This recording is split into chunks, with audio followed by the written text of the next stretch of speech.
Bienvenue sur Élixir de Confiance, le podcast qui redonne le pouvoir aux femmes en vous aidant à reprendre confiance en vous pour enfin vous épanouir pleinement dans votre vie et dans vos relations. Je suis Jessica et ma mission est d'aider chaque femme à s'aimer et trouver la clé du bonheur en elle pour pouvoir créer des relations plus saines et plus sereines sans s'oublier. Pensez également à vous abonner et si l'épisode vous a plu, à mettre un 5 étoiles. Je vous souhaite une très belle écoute. Pourquoi c'est difficile de quitter une relation toxique ? Peut-être qu'aujourd'hui, ça fait X mois, X années que tu es avec quelqu'un et tu sais qu'au fond, tu te sens mal, que c'est peut-être pas la bonne personne pour toi et pourtant tu restes. Tu te sens seule, incomprise, mal dans ta peau. T'as l'impression de faire partie des meubles, que l'autre te regarde pas, te regarde plus, te considère pas, te manque de respect. Tu as envie d'autre chose, mais c'est dur. Malgré tout, tu tiens à lui. Il t'apporte quand même de l'attention et surtout le sentiment de ne pas te sentir seule. Alors, qu'est-ce qui fait, malgré que tu te sentes pas bien, que tu as envie d'autre chose, que tu restes dans cette relation toxique ? Alors, j'ai noté plusieurs points. Déjà, la première, c'est sans doute parce que tu as peur d'être seule. Et surtout, tu te dis combien de temps ça va durer. Parce que si je te disais, ok, pendant 2 mois, tu vas être seule et après, tu vas rencontrer l'homme de ta vie avec qui tu vas vivre un bonheur, mais énorme. Qu'est-ce que tu fais ? Concrètement, tu restes dans ta relation toxique ou tu dis, allez, je suis capable d'endurer 2 mois et puis après, je vais enfin être heureuse. Voilà, mets pause sur cet épisode de podcast et pose-toi vraiment la question. Si on me disait que dans 2 mois, je rencontrais l'homme de ma vie, avec qui j'allais être comblée, que j'allais être heureuse, que j'allais pas me réveiller avec la boule au ventre, que j'allais me sentir bien, est-ce que j'aurais la force de mettre un terme à cette relation ? Je suis sûre que oui. En fait, le problème dans les relations comme ça, où on est dans une relation toxique, c'est que on ne sait pas combien de temps notre solitude, en vrai, j'aime pas du tout ce terme parce que tout est encore une question d'interprétation. Moi, j'ai passé ma best life quand je me suis séparée d'une relation de 6 ans. Et ça a été un peu dramatique, puisque j'ai appris que le mec m'avait trompée pendant des années, que là, il était clairement aussi en train de me tromper. Donc ça a été la douche froide. Et pourtant, j'ai vécu le meilleur été de ma vie. Pourquoi ? Parce que j'ai switché. Je me suis dit, cette fois-ci, il est hors des questions que je passe mon été à chialer, à subir. Parce que c'était pas ma première rupture. J'en avais eu d'autres avant, où j'avais passé 7 mois solo, de chez solo, où voilà, tu ressasses. Et là, je me suis dit, non. 6 ans avec un mec, j'ai passé beaucoup de temps en couple. Là, j'ai envie de m'éclater. Même si ça me fait mal, même si c'est dur, que du jour au lendemain, après 6 ans en couple, tu te retrouves, oui, seule, mais seule avec moi-même. Donc, en vrai, si tu as une bonne relation avec toi-même, tu te sens bien dans ta peau, tu te sens en paix avec toi-même, franchement, tu vis pas les choses de la même manière. C'est pour ça que le gros du travail, il se fait là. C'est que une personne qui est malheureuse en couple ne va pas vivre les choses de la même manière qu'une personne qui manque de confiance en elle et qui est malheureuse en couple. De toute façon, une personne qui a Après, il y a plein de choses qui peuvent rentrer en jeu, mais très souvent, on autorise et on accepte de subir les choses, surtout quand on a une faible estime de soi. Parce que quand on doute de pouvoir rencontrer quelqu'un d'autre, là, tu dis, quand même, je vais peut-être rester avec lui, quoi. Vraiment réfléchis à tout ça. Te demander qu'est-ce qui fait qu'aujourd'hui, tu acceptes de te faire subir ça. Parce qu'on prend toujours la responsabilité des choses. On arrête de dire c'est de sa faute. Non. C'est toi qui acceptes.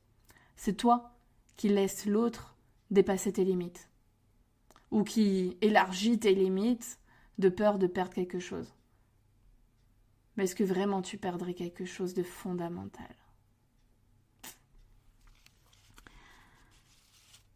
L'autre chose, c'est parce que aussi finalement, selon aussi ton passé, il y a de grandes chances que si aujourd'hui tu es dans une relation toxique, c'est possible que tu en aies eu d'autres avant. Et que du coup, tout ça, c'est devenu ta normalité. Et qui dit normalité, dit finalement ta zone de confort. T'as l'habitude, t'es habitué, de toute façon ça a toujours été la merde dans les autres relations, pourquoi ça changerait? Pourquoi aller dans une autre relation où il y aura toujours de la merde? Bah ouais.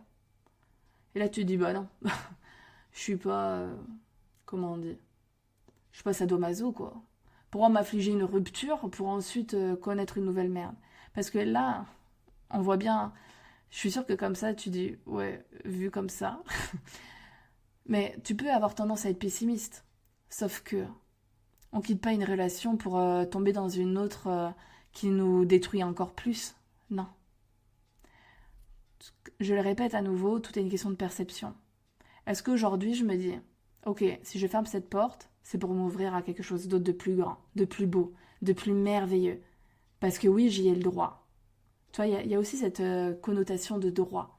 Est-ce que je me donne le droit d'être heureuse? Est-ce que je m'ouvre au bonheur, à l'amour, le vrai? Parce qu'il y a de grandes chances qu'aujourd'hui, il y ait peut-être plus beaucoup d'amour entre vous deux. Il est sans doute toujours là, mais est-ce que c'est vraiment de l'amour et est-ce que c'est de l'attachement? Ou est-ce que tout ça, c'est nourri par la peur d'être seul et que du coup, tu t'en contentes? Mais c'est un choix d'amour envers toi-même que de te laisser, excuse-moi l'expression, mais pourrir dans cette relation. Parce que si aujourd'hui tu es malheureuse et que ça date pas d'hier, que ça fait des mois, voire des années, que tu sens que tu n'es pas à ta juste place, que tu peux faire mieux, que tu peux être plus heureuse que ce que tu es aujourd'hui, c'est que tu t'abandonnes à toi-même. Tu t'abandonnes. Peut-être que l'autre t'a abandonné. Peut-être que lui aussi se contente de ça. Parce que personne n'ose prendre de décision. Parce que oui, ça demande du changement. Ça demande de recommencer. De se réinventer. Et moi, je trouve ça beau.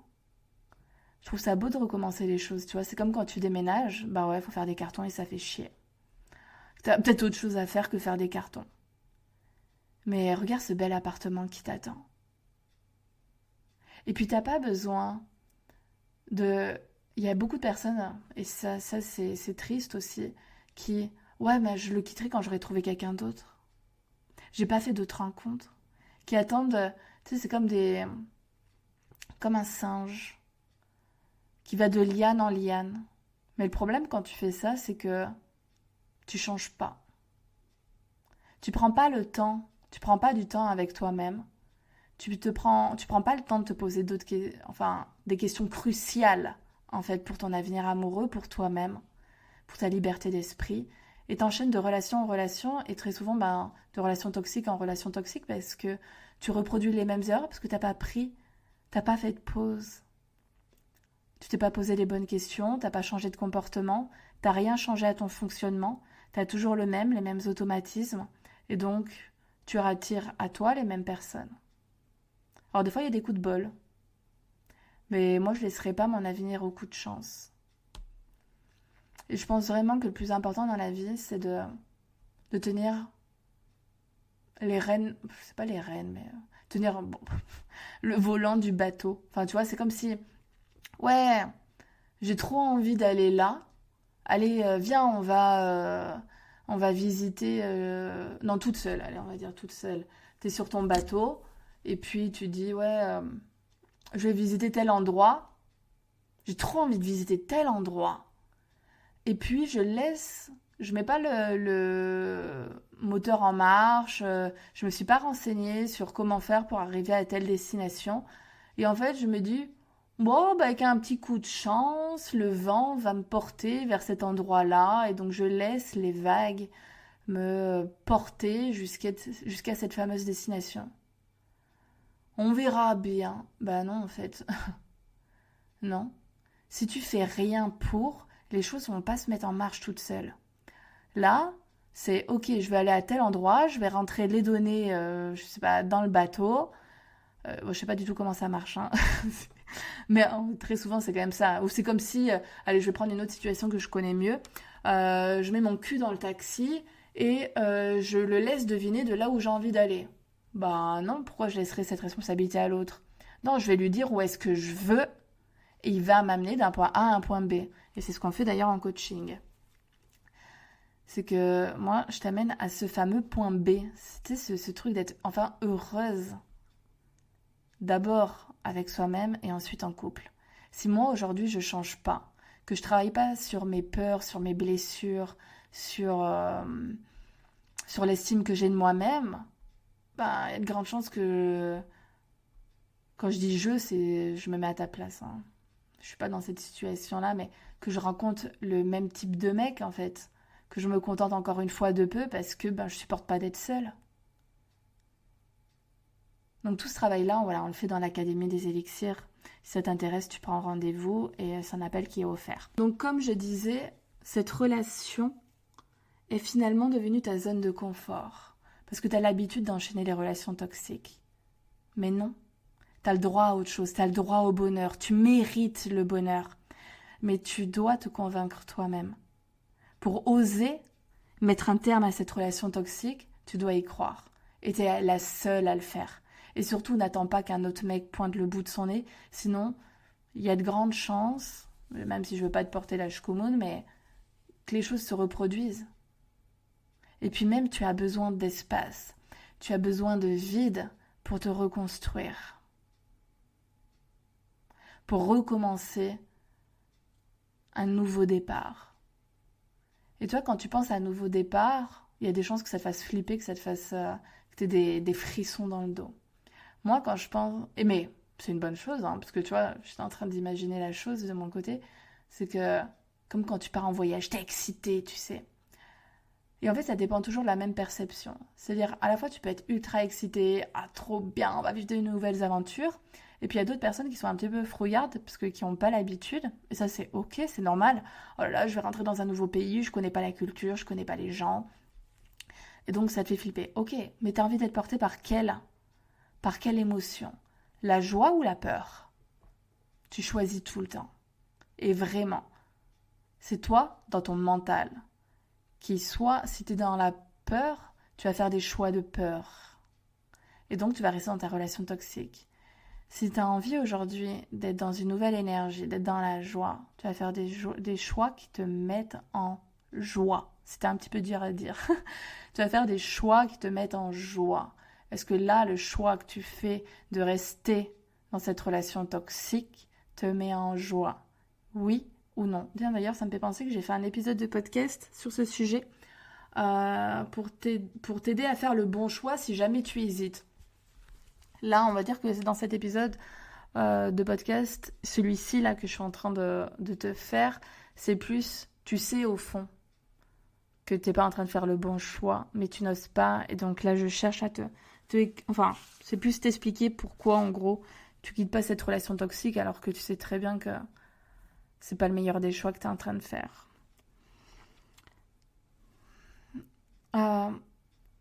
Aussi, une autre des raisons qui me vient, c'est que quand t'as pas l'habitude de t'apporter de l'amour à toi-même, bah du coup, tu fais pas des choix d'amour envers toi. Sauf que quitter cette relation toxique, c'est faire un choix d'amour envers toi-même. Mais si t'as pas l'habitude. En fait, c'est très souvent, c'est comme le sport, hein, c'est toujours une question d'habitude aussi. J'ai toujours l'habitude de réagir de telle manière. Bah, dès qu'il se passe un truc, mon cerveau il choisit la facilité et hop, il réagit de cette même manière. Et donc là, c'est pareil. C'est-à-dire que, comme tu as toujours l'habitude de faire passer aux 10 milliards de plans, et que toi, t'es pas la priorité, ben, tu vas concentrer ton attention sur autre chose que ta relation, que toi. Et puis c'est comme ça que tu passes des années avec le mauvais mec. Je parle de mauvais mec dans le sens où tu sais au fond que t'es pas heureuse avec lui, mais que tu restes. Alors que y a un mec dans ce monde qui t'attend. Un mec qui au fond de lui espère que tu fasses le choix de quitter cette relation, de faire un travail sur toi-même pour ensuite venir à lui. Et que quand il va venir à toi, tu seras cette femme heureuse, épanouie, seule, qui va pas l'attendre en mode j'ai trop besoin de toi, j'en peux plus d'être seule, j'en peux plus, reste là, et qui va lui porter et être dépendante de lui. Non, lui, il fait pas de ça. Toi, tu attends un homme sécure et qui va pas te dégueuler toutes ces blessures du passé et te dire bah fais avec, je suis comme ça. Non, bien sûr que quand on est quand on se met en relation, ben voilà, on traîne quelques petites casseroles, mais quand on est adulte, on essaie quand même de les gérer et de faire en sorte que de pas les dégueuler sur l'autre. C'est-à-dire on les garde pour soi, soit on les travaille. Enfin, le mieux c'est quand même de les travailler, quoi. Ou du moins, enfin, quand je dis travailler, ça demande pas force tout le temps des trucs énormes à faire en mode je vais me taper 5 ans de thérapie chez le psy ou le thérapeute, quoi. Non. Par exemple, moi, ça prend 4 mois. 4 mois, t'es transformé, hein. Mais bon. Mais ça demande juste, tu vois, quand je te dis par exemple, de travailler sur son enfant intérieur, ça veut dire quoi? C'est de s'écouter soi-même. Déjà ça peut changer ta vie de commencer à faire ça.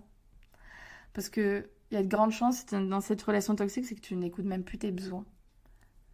Tu ne t'écoutes plus. Tu passes à côté, tu penses que le reste est plus important. Mais non. Et si tu restes dans cette relation toxique, c'est parce que tu as peur donc, de cette fameuse solitude dont je te parle depuis le début. Parce que qui dit solitude égale faire face à soi-même, faire face à ses doutes, ses peurs. Parce que c'est sûr que quand tu te retrouves toute seule dans ton appartement, bah, il y a de l'espace pour penser. Il y a de l'espace là. Et si tu as tendance à mettre plein de choses sous le tapis, ben du coup, c'est sûr que ça peut prendre un peu d'ampleur quand tu vas te retrouver toute seule. Mais tu auras plus de temps quand tu seras tout seul pour, faire appel à des spécialistes pour te sentir mieux, pour vivre des choses. Tu vas aussi... Très souvent, quand on est seul d'un coup et qu'on n'est plus à deux, ben on s'ouvre au monde. On s'ouvre à de nouvelles activités. Et moi, c'est ce que je recommande aussi dans mon programme. À de nouvelles personnes. Finalement, on cherche toujours à combler un vide. Première chose, je pense que c'est intéressant d'aller dans ce vide. Pour qu'il ne nous fasse plus peur, en fait. De plonger. Et quand tu es capable de le faire une fois, tu es capable de le faire plusieurs fois. Et c'est là où tu es plus dépendante affective. Enfin bon, il y a plein d'autres choses aussi pour ne plus être dépendante. Mais une des choses, c'est quand même de se dire, ok, je vais faire un saut dans le vide.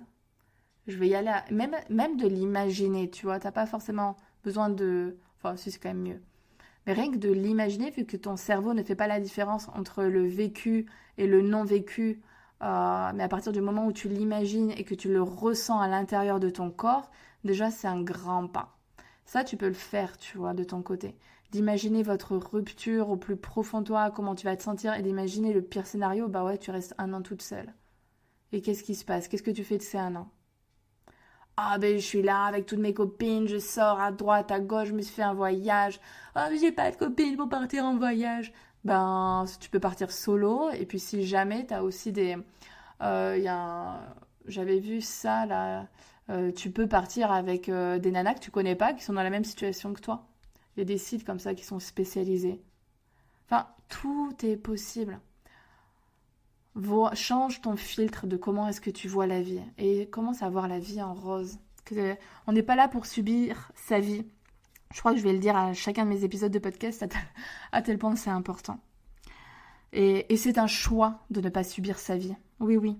De ne pas subir ses relations. On n'est pas là pour ça. On n'est pas là non plus pour faire rentrer l'autre qui est un carré. De ne pas le faire rentrer dans un triangle ou dans un rond, tu vois. On arrête de chercher à modeler l'autre là pour qu'il corresponde à l'image que l'on se fait de la personne idéale. Non, soit tu l'acceptes, soit tu l'acceptes pas, point. Tu sais, des fois, la vie est simple. T'as pas à t'emmerder avec des gens qui te correspondent pas, en fait. Et puis, ils ont pas à changer pour toi non plus. Et toi, tu n'as pas à changer pour l'autre. L'autre chose qui fait aussi que peut-être que tu n'oses pas quitter cette relation toxique, c'est que tu as peur de regretter. Parce que oui, on va se l'avouer, l'autre est toujours plus désirable quand on n'est plus avec. que quand on est avec. Parce que c'est quand on n'est plus avec qu'on se rend compte que, ah, bah finalement, il nous manque peut-être, éventuellement. Parce que des fois, tu te dis, mais en fait, il manque même pas ce mec. Euh, Mais parfois, tu as peur de regretter, de dire ah ouais, mais parce que tu vas le voir reprendre sa vie, tu vas le voir peut-être, tu vas apprendre peut-être qu'il flirte avec quelqu'un d'autre, et toi, peut-être que tu seras pas là-dedans, tu seras seule, et là, bizarrement, comme tu ne l'as plus, bah, ça va te créer un autre désir. Mais ça, c'est du fake. Ce qui compte, en fait, c'est de te dire, ok, ça fait combien de temps que je suis malheureuse dans cette relation? Ok, 6 mois, 1 an, 3 ans, 5 ans. Ok, tu crois que tu vas regretter quoi? Je vais te mettre un long blanc là pour vraiment que tu te poses la question. Non, je vais pas mettre un gros blanc parce que sinon on peut y passer du temps. Tu mets juste pause. Mais quand ça fait X mois que vous avez communiqué, que vous avez essayé de trouver des solutions, que rien n'a fonctionné, il y a quoi à sauver là? Des fois, encore une fois, il faut juste fermer la porte. Tu vas rien regretter. Si tu t'es battu dans la relation, que tu as ouvert la communication sur vos problèmes, et parfois, tu ressens même plus d'amour, mais tu restes encore par confort. Parce que, ben oui, ça va demander de chercher un autre appart, autre chose. Oui. Mais c'est quoi? Ça va te prendre 3 mois. Et après?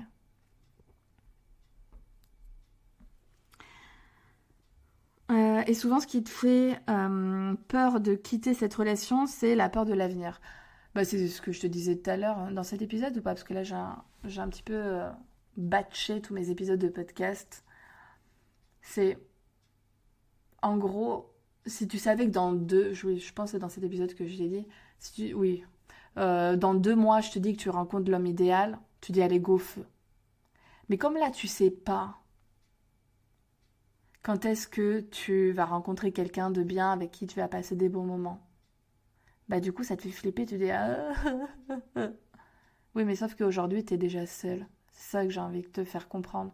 C'est que, certes, dans ton lit, vous êtes peut-être deux, mais au fond de toi-même, tu te sens seul. Donc t'inquiète pas, que tu te sentiras bien mieux, véritablement seul, sans quelqu'un qui te bouffe ton énergie, ton temps, et qui t'empêche de jouir réellement de la vie. Parce que des fois, tu as des personnes qui te pompent ton énergie, c'est comme ça. Tu sais, qui sont un peu négatifs, qui ont pas le smile, alors que toi, tu as envie d'un mec plein d'entrain, qui te porte, qui te soulève, qui te fait vibrer, etc. Et là, il n'y a plus. Alors la question, c'est est-ce que c'est possible qu'il te refasse vibrer à nouveau ou c'est mort? Et là, peut-être que tu te dis, c'est mort. Ok. Bah, soit tu décides de trouver, tu sais que tu as la force en toi et let's go. Tu fais un grand pas. Soit tu te dis, ah, ça me ferait quand même bien du bien d'être accompagnée dans cette nouvelle aventure et que ça me ferait du bien dans les moments où ça va pas aller, ou quelqu'un qui va m'aider, qui va m'apprendre comment gérer mes émotions dans les moments où tu vas être en bas de la vague, et que, ben voilà, aujourd'hui peut-être tu as une faible estime de toi-même et bon, tu sens qu'il y a du travail à faire, voilà. Eh ben, on en discute par téléphone. T'es pas obligé de faire ça toute seule. Parce que certes, t'as des amis qui vont t'aider, et je te le souhaite d'être bien entouré, et très souvent c'est le cas. Mais elles seront pas forcément toujours là pour toi. Ou tu as besoin juste d'un avis extérieur, d'un avis professionnel. Enfin, pas d'un avis, mais tout simplement de quelqu'un qui va te coacher, qui va te donner les bons outils. Parce que si tes copines, elles sont dans le même mood que toi, elles savent pas, quand c'est pas ton métier, c'est pas ton métier, point. Et il y a des choses qui s'apprennent, en fait. Ou ben, on se forme, on prend cette capacité à. Moi, je vais pas être en mode sauveur, ça y est, t'as plus ton mec et je vais venir te sauver. Ta solitude, c'est pas ça. C'est juste que je vais t'apprendre à gérer ton anxiété, à gérer ben, tes futurs projets, à t'apprendre comment t'autosuffire, à faire preuve d'amour. Et ça peut être quelque chose que tu peux faire une fois que tu es célibataire ou que tu es en couple, tout simplement. Peu importe ta situation, parfois il faut apprendre à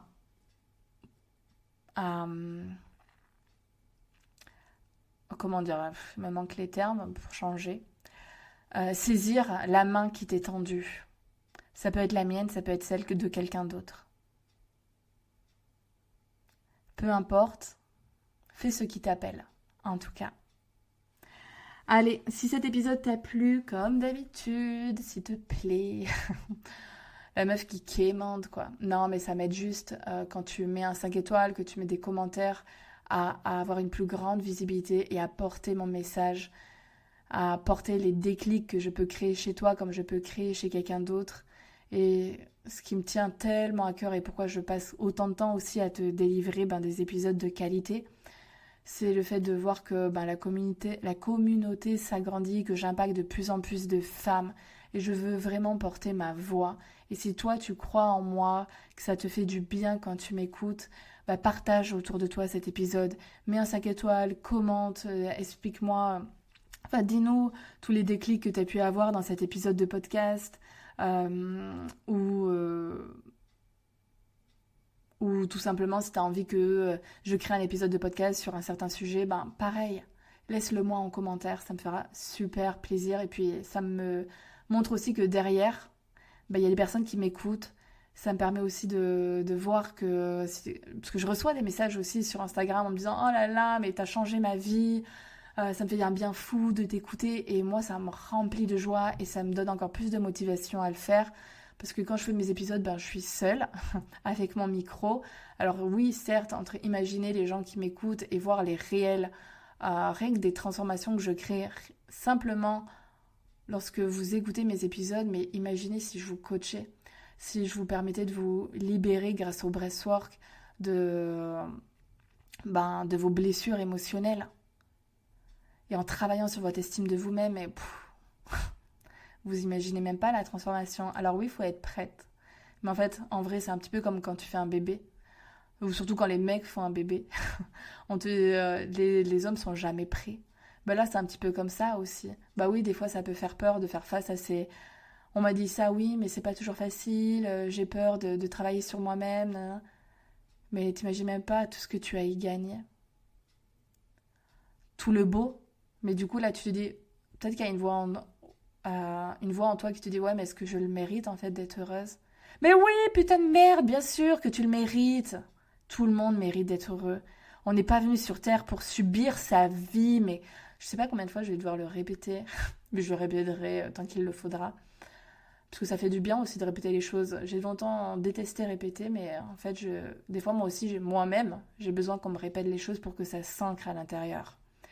Tu n'es pas venu pour subir ta vie, tu es venu pour vivre des expériences, pour être heureuse, pour te développer, pour te trouver toi-même, pour être enfin toi-même, en enlevant toutes ces peurs, tous ces doutes, toute cette anxiété qui te pollue la vie. Rien n'est écrit dans le marbre, tout se change mais il faut se donner les moyens. Ça demande des efforts. Je te rappelle que voilà, tu peux prendre contact avec moi pour faire partie de la prochaine cohorte de l'Académie des Élixirs ou alors prendre le programme sur mesure pour toi en individuel. Gros bisous, à très bientôt, à vendredi prochain pour un nouvel épisode. Bisous, bisous, prends soin de toi, bisous.